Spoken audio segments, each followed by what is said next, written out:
can't really capture them at that design level.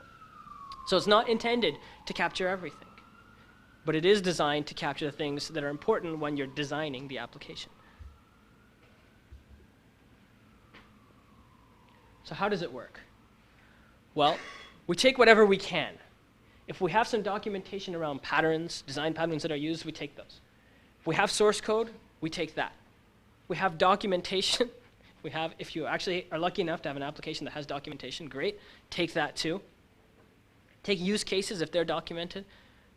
For a lot of you, this is probably these are the only two things you'll actually have when you're doing a source code review. So this is very important, right? The developer, the architects are the ones that can really speak to how the application is designed, right? So you can probably save a lot of time by talking to them as opposed to trying to figure everything out on your own. Okay, so you take all of that, you create your diagram, maybe these two create diagrams and assess applications actually done at the same time, right? So as you're doing the source code assessment, you're creating the diagrams and you're also revising the diagram as you go along. So you might have had initial assumptions. Developer told you one thing, oh yes, we do whitelist validation everywhere. Then when you actually look at the application, there is no whitelist validation. Okay, well, you need to update your diagram. Okay, and you keep revising it, right? And I could have put one of those cycle diagrams, but I think you guys get the point here. So this has pretty important implications, and this is one thing that I think is where we can really use it, is common design patterns. So this now gives us a tool to communicate security best practices and security measures at a design level using patterns, okay? So how many of you guys have done J2EE or Java development? All right, how many people have seen or heard of this book, Core J2EE Patterns? Okay, quite a few of you have, right? This is I'm not going to say Bible, but this is a very sacred text in the world of J2EE development, right? People have been using this for a very long time. The idea of intercepting filter. Before servlet filters were around, it was a core J2EE design pattern. Session facade, data access object, right? If you've done source code review on large applications, you've probably seen some of these, especially in the J2EE world. But I mean, you have this kind of concept in other development frameworks. It's not just Java, okay? So we can take this, and what we're actually doing, I'm going to be putting out a white paper with a couple of my colleagues, is reviewing each of these patterns to say, here's where people miss security a lot in the pattern level, and this is where is an ideal place to actually implement a security feature. So let me take an example. View helper. Okay, what is view helper? Well, this is from the book site. Okay, this is the UML diagram. You have a client, which is not necessarily an end user client, but something in your application. So front controller, application controller in your MVC framework, right? And what it does is it dispatches a view. It says, okay, now create something visual. But the view itself is abstracted from the output, all right? So you have something called a helper that outputs things into Java beans or custom tags, tag files, something like that, right? And then that is sent over to the presentation model, and the rest of the application continues. So this is the design. This is a design pattern. So what can we say about this? Well, we can say, this is where you need to put HTML encoding and JavaScript encoding, right? This is a best practice. It makes sense to put it within your tags, because that's where your output's going to come. And what's great about this is now portable. This is not about a single application anymore. This is about for anyone who uses this design pattern. Now they instantly know where in their application they need to implement, or at least they should implement, not necessarily need to, but should implement certain security controls, right?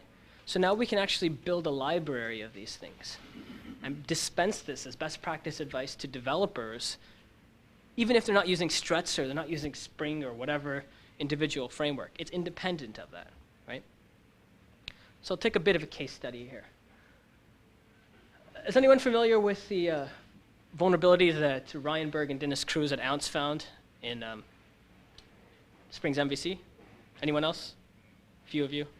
Okay, so do you remember what it was, roughly? There's a couple. So one was around forms and parameters and forms. Okay. Anyone? One was injecting to the control point in the framework to allow you to jump to other calls. Yeah, so that's one. And that actually also applies to design patterns, but I won't talk about that one right now. There's another one. Every form had every parameter? Exactly. So what happened is you have a form that has a bunch of fields in it, and then the user sends parameters. And what it would do is it would auto-wire those parameters into the form, right? So the problem with this approach was that there are cases where developers had some sensitive data that's supposed to be stored only on the server side that was never sent by the client or never intended to be sent by the client in the form. And if the client just added an ampersand, credit card equals 123 or whatever, these parameters, they would actually be automatically put into the form. Well, guess what? That's a named design pattern strategy in the book, right? That is a design pattern, the context object design pattern, a specific strategy called well, I'll get to it in a second. Auto population strategy. Okay, this is what it looks like.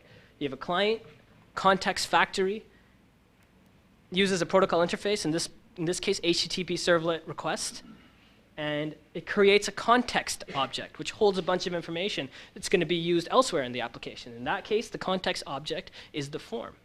Okay?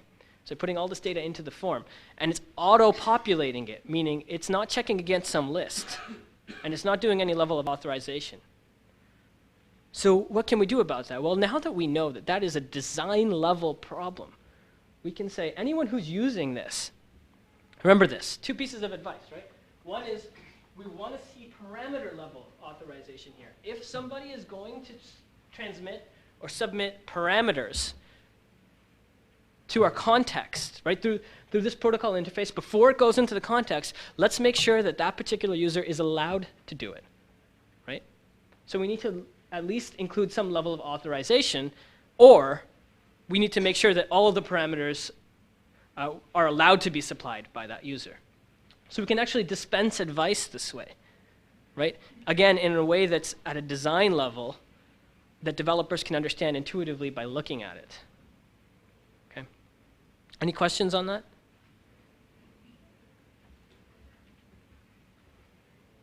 All right, before I do this, let me ask you guys, open question.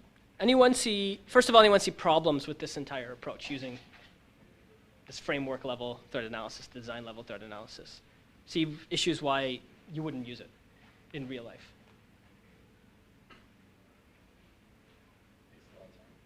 Very time consuming, okay? Excellent point. Adds a lot of time to the process. A lot of the times the people you're communicating with are only looking at one piece of the application and don't even have access to the original UML design specs. Right. So in those cases, when you're doing that, so when you're actually doing for us, most cases is going to be at a source code review level. If you're just reviewing a component, then you do that analysis on the component, right?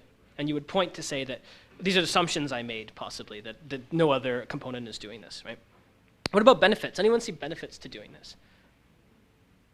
No one? No reason to do this? Defense in depth, okay. Another way to add security. Raising awareness. I'll talk about some specific, both defenses or benefits and drawbacks, okay?